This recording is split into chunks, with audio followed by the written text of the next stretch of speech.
Assalamualaikum warahmatullahi wabarakatuh. Apa kabarnya soleh-soleha ustazah? Alhamdulillah luar biasa. Allahu Akbar. Yes, yes, yes.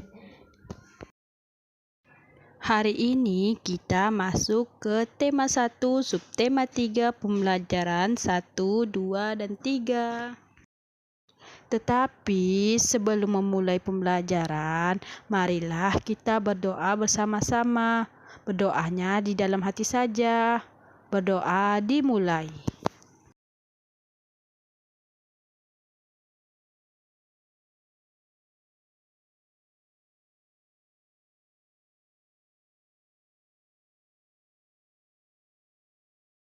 Berdoa selesai. Sekarang kita masuk ke pembelajaran 1, menunjukkan pertumbuhan dan perkembangan makhluk hidup. Ustazah akan memberikan contoh pertumbuhan dan perkembangan bebek. Bebek termasuk makhluk hidup. Bebek memiliki paruh dan tubuhnya berbulu. Bebek dapat bergerak menggunakan 2 kaki. Bebek bernafas dengan paru-paru. Bebek juga berkembang biak dengan cara bertelur. Bebek mengalami pertumbuhan dan perkembangan juga ya. Telur bebek akan menetas menjadi anak bebek. Anak bebek yang diberi makan akan tumbuh dan berkembang. Anak bebek akan tumbuh hingga menjadi bebek dewasa. Semakin lama, tubuh anak bebek akan bertambah besar. Anak bebek pun dapat berjalan lalu berlari. Pernahkah kalian menggambar bebek? Jika belum pernah, perhatikanlah langkah-langkah menggambar bebek berikut. Pertama, menggambar badan bebek. Kedua, menggambar kepala bebek. Ketiga, menggambar paruh dan ekor bebek. Keempat, menggambar sayap bebek. Kelima, menggambar kaki dan mata bebek. Keenam, mewarnai gambar bebek. Gambar bebek dapat digunakan sebagai motif hias loh. Selain itu, motif hias dapat dibuat dari berbagai garis. Contohnya ada garis lurus, garis lengkung, garis patah-patah, garis gelombang, garis putus-putus, garis miring, garis spiral, dan garis geometris. Motif hias juga dapat dibuat dari bidang geometris loh. Contohnya bidang segitiga, bidang segi empat, bidang lingkaran dan elips, bidang setengah lingkaran, dan bidang tak beraturan. Sekarang ustazah akan memberikan kalian tugas lagi ya. Gambarlah hewan bebek di kertas. Lalu sesudah kalian menggambar, jangan lupa untuk diwarnai. Jika sudah selesai, tempelkanlah gambar kalian di tempat yang kalian sukai. Misalnya di kamar tidur kalian. Jika sudah ditempel, jangan lupa difoto dan dikirimkan ke ustazah ya.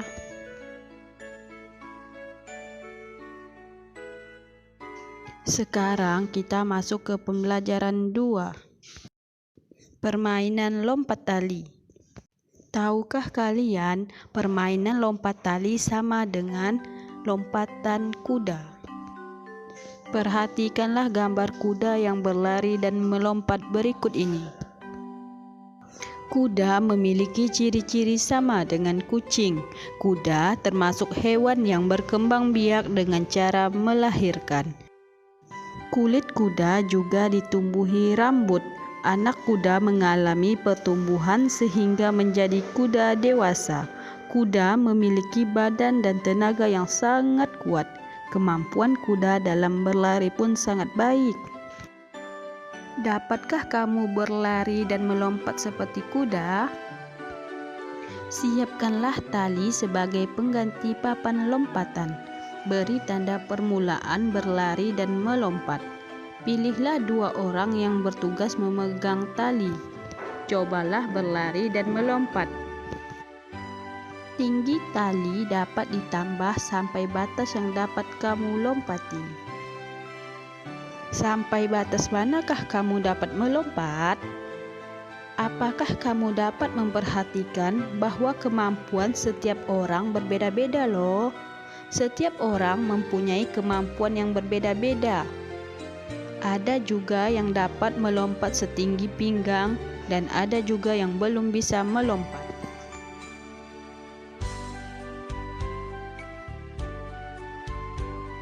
Kita harus menghargai perbedaan kemampuan teman kita. Mengajak berlatih bersama untuk meningkatkan kemampuan adalah hal baik yang dapat kamu lakukan. Mengajak berlatih bersama merupakan salah satu sikap saling menghargai kemampuan teman. Jika kita selalu menjaga sikap saling menghargai, maka kita dapat menjalin pertemanan dengan baik. Tuhan sangat menyayangi anak yang suka menolong. Tuhan juga sangat senang terhadap anak yang menghargai temannya. Menyayangi dan menghargai teman termasuk melaksanakan perintah Tuhan loh. Menyayangi dan menghargai teman juga termasuk pengalaman sila-sila Pancasila. Tahukah kamu, menghargai dan menyayangi termasuk pengalaman sila Pancasila yang keberapa? Betul, menyayangi dan menghargai termasuk perilaku sesuai sila kedua Pancasila. Bunyi sila kedua Pancasila adalah kemanusiaan yang adil dan beradab. Simbol sila kedua adalah rantai. Berikut perilaku lain sesuai sila kedua Pancasila. Pertama, bermain dengan semua teman. Kedua, menolong teman yang tertimpa musibah. Ketiga, menyayangi anggota keluarga.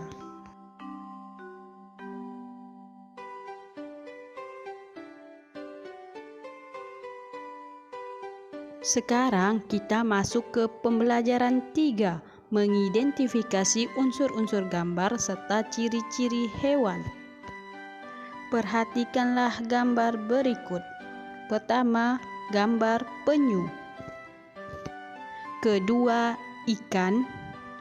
Ketiga, lumba-lumba. Penyu, lumba-lumba, dan ikan termasuk hewan yang hidup di air. Hewan-hewan di air bergerak dengan cara berenang. Hewan-hewan di air dapat berkembang biak juga loh. Hewan-hewan di air juga dapat tumbuh dan berkembang. Tetapi ada yang berbeda dari 3 jenis hewan laut tersebut. Apa yang membedakannya? Yang membedakannya adalah cara bernafas. Penyu bernafas dengan paru-paru, tetapi dapat lama di dalam air karena memiliki alat bantu pernapasan yaitu gil, berupa kulit tipis yang terletak pada koala yang dapat mengambil oksigen secara difusi. Penyu memanfaatkan oksigen seefisien mungkin dalam proses metabolisme tubuhnya, sehingga tetap mampu bertahan hidup di dalam air loh. Yang kedua, ikan. Ikan bernafas menggunakan insang. Insang terletak di sisi kanan dan sisi kiri kepala ikan. Bentuknya seperti lembaran-lembaran tipis. Warnanya merah karena mengandung pembuluh darah. Yang ketiga, lumba-lumba. Lumba-lumba bernafas dengan paru-paru. Supaya tetap hidup, lumba-lumba akan berenang naik ke atas permukaan air untuk mengambil dan menghirup oksigen karena paru-paru tidak dapat mengambil di dalam air. Cara bernafas tersebut dilakukan melalui lubang hidung yang berada di atas kepala lumba-lumba.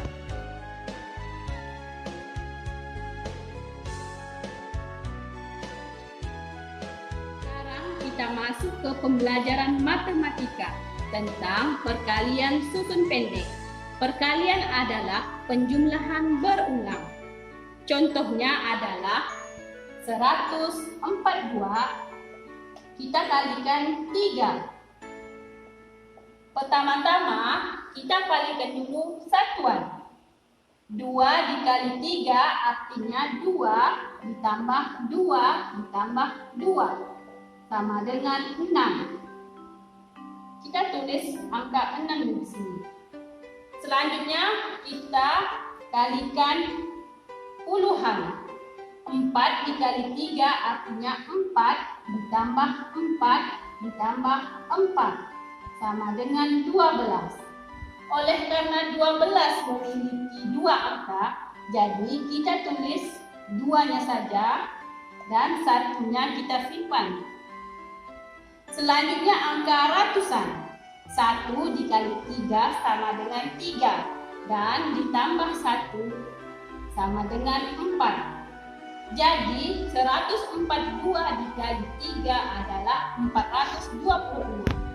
Sifat pertukaran. Sifat pertukaran disebut juga sifat komutatif. Rumusnya adalah A dikali B sama dengan B dikali A. Contohnya 150 dikali 2 sama dengan 150 ini adalah A. 2 ini adalah B. Sesuai dengan rumus A dikali B sama dengan B dikali A. Jadi 150 dikali 2 sama dengan 2 dikali 150. Ustazah akan memberikan contoh yang kedua. 120 dikali 5. Sesuai dengan rumus A dikali B sama dengan B dikali A. Yang mana yang A? Ya betul, A-nya adalah 120. B-nya adalah 5. Kita tulis sama dengan bagaimana sifat pertukarannya? Artinya 5 dikali 120.